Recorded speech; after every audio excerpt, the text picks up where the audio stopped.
Dalam masa pandemi COVID-19 ini, tentu saja banyak menimbulkan dampak bagi masyarakat luas. Salah satu dampak dari wabah COVID-19 ini adalah mayoritas dari warga Indonesia melakukan seluruh aktivitas di rumah, terutama bagi para mahasiswa-mahasiswi yang melakukan kegiatan perkuliahan dari rumah. Sebagai mahasiswa dan mahasiswi, kami memikirkan seberapa besar biaya yang harus dikeluarkan oleh mahasiswa dan mahasiswi dalam melakukan perkuliahan daring ini. Oleh karena itu, kami dari kelompok 1 TPBJ ingin survei biaya yang dikeluarkan oleh mahasiswa serta mahasiswi kampus ITK dan selain kampus ITK untuk membeli kuota sebagai dampak dari wabah COVID-19 ini. Kemudian membandingkan pengeluaran biaya untuk membeli kuota sebelum dan sesudah wabah COVID-19. Dari perbandingan tersebut dapat diketahui apakah pengeluaran mahasiswa bertambah, tetap, atau justru berkurang. Mahasiswa juga diberi kesempatan untuk menyampaikan aspirasi terhadap pihak kampus terkait dengan pengeluaran untuk pembelian paket data tersebut. Analisis yang harus diperhatikan adalah estimasi parameter rata-rata, proporsi, dan pengujian hipotesis dari hasil survei yang didapatkan melalui Google Form yang akan disebarkan oleh kelompok 1 TPBJ. Statistik inferensial merupakan suatu metode yang dapat dipakai untuk bisa menganalisis kelompok kecil dari data induknya, maupun sampel yang diambil dari populasi, hingga dalam peramalan serta juga bisa penarikan kesimpulan pada kelompok data induknya atau populasi. Tujuan dari statistik inferensial ini adalah menafsir secara umum sebuah populasi dengan memakai hasil sampel, termasuk di dalamnya memuat teori penafsiran serta juga pengujian teori atau uji hipotesis. Contoh dari statistik inferensial ini diantaranya 1. Estimasi rata-rata, yaitu memperkirakan nilai populasi dengan menggunakan nilai sampel yang ada. 2. Estimasi proporsi, yaitu pendugaan karakteristik populasi atau parameter dengan menggunakan karakteristik sampel atau statistik. 3.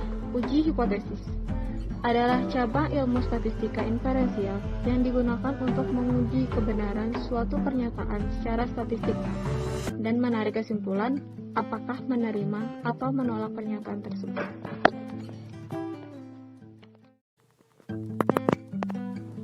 Statistik deskriptif merupakan bagian dari statistik yang mempelajari cara pengumpulan data dan penyajian data sehingga mudah dipahami. Statistik deskriptif hanya berhubungan dengan hal menguraikan atau memberikan keterangan-keterangan mengenai suatu data atau keadaan ataupun fenomena. Dengan kata, statistik deskriptif berfungsi menerangkan keadaan, gejala, atau persoalan.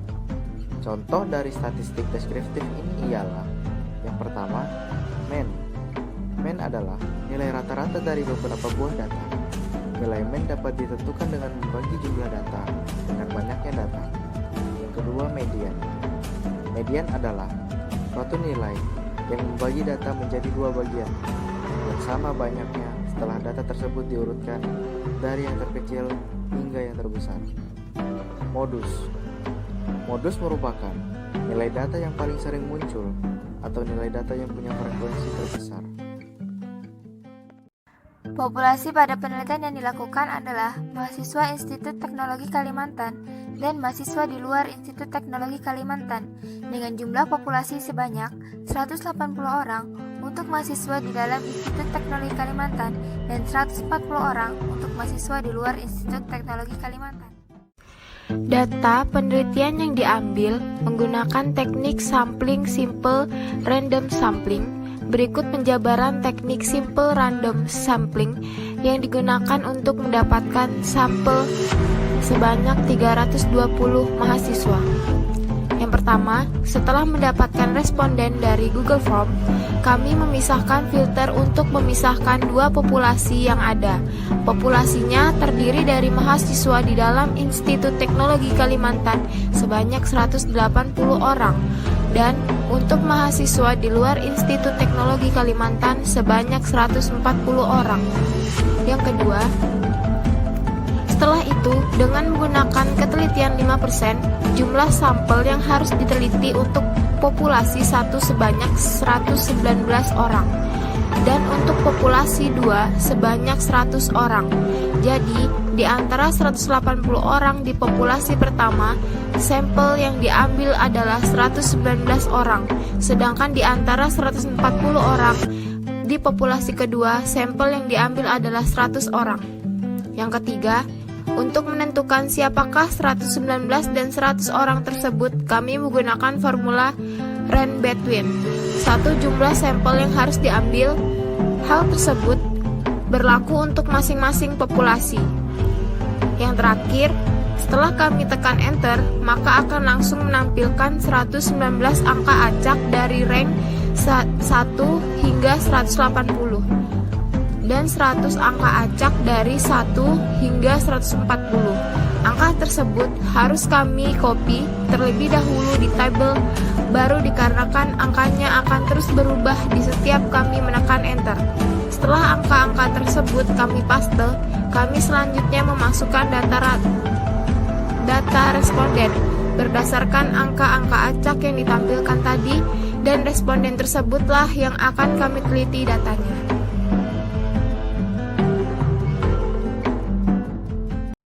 Jadi, berdasarkan penelitian yang telah dilakukan dapat disimpulkan bahwa 1. Terdapat perbedaan proporsi pengeluaran mahasiswa-mahasiswi kampus ITK dan mahasiswa-mahasiswi luar kampus ITK, sehingga estimasi perbedaan proporsi jumlah peningkatan pengeluaran untuk pembelian paket data sebagai dampak COVID-19 untuk interval konfidensi 95% adalah negatif 0,119 hingga 0,116. 2. Estimasi perbedaan mean peningkatan biaya yang dikeluarkan mahasiswa untuk pembelian paket data sebagai dampak COVID-19 untuk interval konfidensi 95% adalah negatif 645.446,676 hingga 39.683,756. 3. Berdasarkan uji hipotesis rata-rata, tidak ada bukti sampel yang cukup untuk mendukung klaim bahwa mu1 lebih besar daripada mu2, sehingga tidak benar bahwa pengeluaran mahasiswa-mahasiswi kampus ITK lebih besar daripada pengeluaran mahasiswa-mahasiswi luar kampus ITK.